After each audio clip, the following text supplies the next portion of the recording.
Tahta harga bertahan dari sebuah Innova akhirnya harus runtuh saat Toyota membangun Innova dengan basic hybrid dan dirubah jadi monocoque, jadilah Innova Zenik yang sekarang harganya udah lumayan drop nih. Kita punya sekarang Zenik Q 2023 Innova yang terkenal harganya biasanya nggak drop-drop, ini kita jual cuma di 400 jutaan aja guys. Bayangin aja 400 jutaan lu bisa dapat sebanyak ini. Udah ada panoramic, captain seat, ada TV juga nih RSE nya.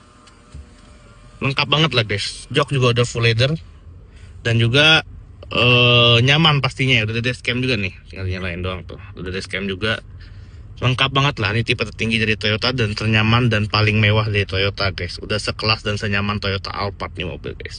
400 juta pak, 400 jutaan dapat yang begini guys. Buat kalian yang minat sama mobil ini, boleh banget buat kalian WhatsApp kita, DM kita. Kurang lebih bentuk luarnya kayak gini nih guys, punya tetangga kita tuh.